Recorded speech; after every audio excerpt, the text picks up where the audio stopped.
Hello mga kaputi, so good morning. So ngayon, it's already Sunday, meron tayong pupuntahan since bukas is meron na tayong trabaho ulit. So kailangan natin ngayon, meron tayong pupuntahan kaya isasama ko kayo.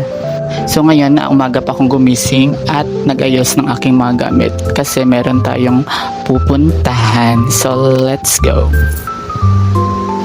So ngayon kakatapos ko lang maligo so since meron tayong pupuntahan so kinakailangan talaga natin mag-ayos muna. So bago ako lumabas sa aking boarding house so nag-ayos muna ako ng aking sarili. So naglagay lamang ako ng aking favorite na foundation kasi ito talaga yung aking ginagamit since nung ako ay nag-i-internship. So hindi talaga ako pumapasok ng school nang hindi gumagamit nito at nag-a-apply kaya napaka-importante talaga ng foundation na ito. So sa mga nagtatanong, so ito yung pangalan ng foundation na ito is Baby Cream. So sa conception ko pa ito nabili. So dala-dala ko talaga saan ako magpunta kasi ito talaga yung ginagamit ko since lumalabas ako at pumapasok ng school noon at mapahanggang ngayon kasi meron na tayong work. So ito talaga yung ginagamit kong foundation kasi nakaka-fresh siya at hindi siya gaano ka oily. So maganda siya sa mukha. Kaya if you want to use this foundation, so bumili na kayo. It's Baby Cream. So yan, naglagay lamang ako sa aking mukha at pinas-panas ko lang. So ayan, tapos na tayo maglagay ng ating foundation and ready na tayo lumabas.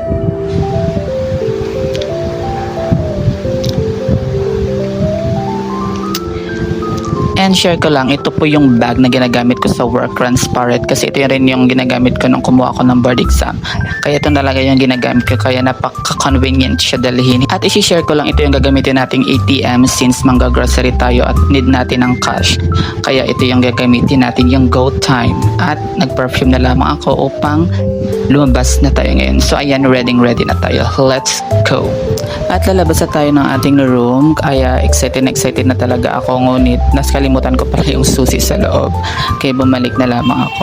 So ngayon pupunta tayo ng groceries upang bumili dahil wala na tayong stock. So yan po yung gagawin natin ngayong Sunday.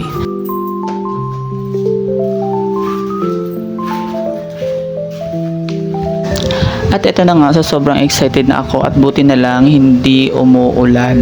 So kasi kahapon napakalakas ng ulan at buong araw talaga umulan. Kaya ngayon napakasaya ko kasi medyo okay na yung weather natin. So ngayon ayan, naglalakad na ako lumabas ng aking boarding house. Pupunta tayo na sa ating pupuntahan.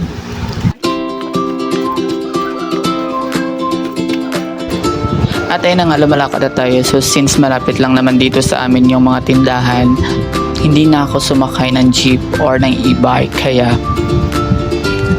lumalakad na lamang ako papunta doon.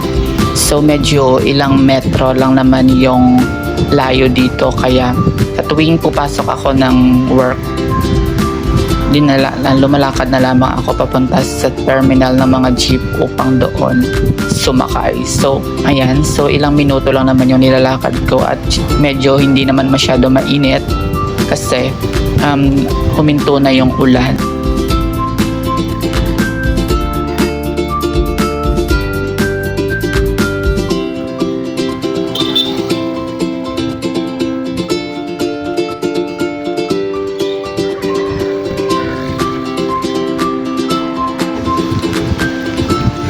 So since tayo ay manggrocery at wala tayong cash na dala-dala, kaya dumaan muna ako ngayon sa Queen Bank upang mag-withdraw ng gagamitin nating pera sa pang-grocery. Kaya pupunta tayo ng Queen Bank. So dito malalocate yung Queen Bank. So dinadaanan ko lang ito kapag ako ay pumupunta ng work. Kaya hindi na talaga medyo malayo kapag gusto ko mag-withdraw. Hindi na talaga ako magta-travel ng ilang minuto. Kaya since meron naman ditong malapit na ATM machine na pwede kong pag-withdrawhan ng aking ATM. Kaya pumunta muna ako dito upang mag-withdraw ng aking pera. Para meron tayong gagamitin sa pang-grocery.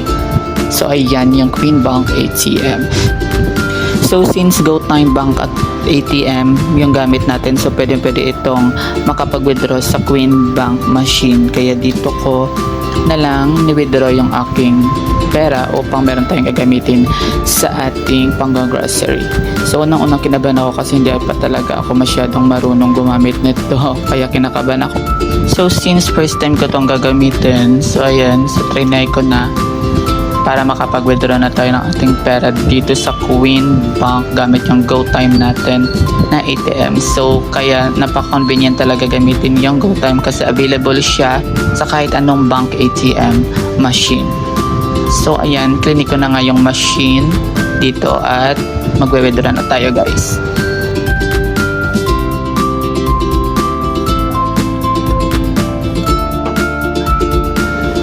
So ayan na, guys, kakatapos na natin mag-withdraw ng ating pera na gagamitin natin sa pang-grocery at meron ako ditong nadaanan na church kaya kinakailangan ko munang pumasok dito at magsimba since ngayon ay Sunday. So napaka-importante talaga na dapat tayo magsimba every Sunday. Kaya minabuti ko munang pumunta at pumasok bago tayong mang-groceries.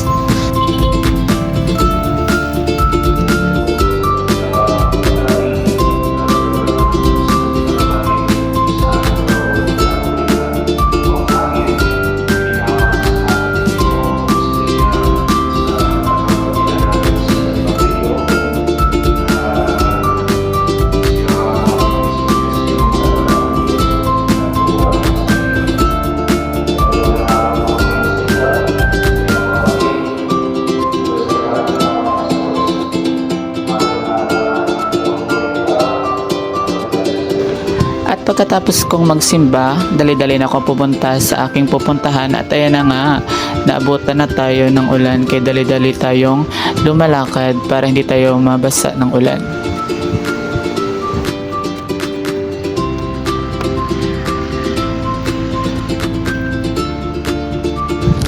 At ayan na nga, hindi pa rin tumigil ang ulan. So huminto muna ako pero malapit naman ako sa aking pupuntahan kung saan doon tayo mang-grocery.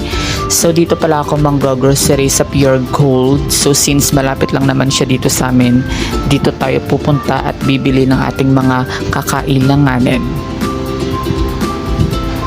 So fast forward tayo, so hindi na ako nakapag-video kanina papunta dito kasi since napakalakas na ng ulan sa labas. So nasa loob na tayo ngayon at dito tayo mamimili ng ating kakailanganin. So yung pang-grocery talaga isa sa mga napaka-favorite kong gagawin. So ito talagang pinaka-favorite na hobby ko kasi napaka-saya ko kapag ako ay nang-grocery. Kaya sobrang excited ko kapag ako ay nang-grocery kasi namimili talaga ako ng mga gusto kong mga foods at syempre yung pagbabudget ng ating pera. So pinipili ko talaga yung mga pagkain at yung mga talagang ginagagamitin ko. So hindi ako bumibili ng mga foods na hindi ko naman kakailanganin. So ayan, inuna ko muna yung coffee ko, combi. Yung combi, ito yung babaunin ko sa trabaho since wala pong tindahan doon at medyo meron naman pero napakamahal ng kanilang mga biscuit or mga snacks na tinitinda kaya minabuti ko na lamang na bumili. At syempre, hindi rin mawawala yung mga canned foods. So, since ito yung mga palaging inuulam ko, lalong-lalo na sa trabaho. Kasi minsan, hindi na talaga ako, or wala na talaga akong time na magluto. Kaya canned foods na lamang yung dinadala ko at inuulam. So, meron naman mga pagkain sa amin doon sa tinatrabahoan ko. Kaso, napakamahal na mga kanilang tinitindang mga ulam kaya minabuti ko na lamang na bumili na kaagad or mag-grocery na kaagad ng mga foods, na mga canned foods na aking inuulam para kahit papaano tayo ay makakapag budget at hindi magagastusan sa ulam. Kaya yan, pinipili ko talaga yung mga canned foods na palagi kong inuulam. Kasi hindi ko naman pinipili yung mga canned foods na talagang hindi familiar sa akin or di kaya hindi ko bet. Kaya inuuna ko talaga yung mga canned foods na makakain ko talaga at palagi kong babaunin sa aking trabaho. At syempre, maliban sa mga canned foods, pumili rin ako ng mga snacks na favorite ko. Siyempre, mga iba-iba pang pagkain na kakailanganin ko sa boarding house.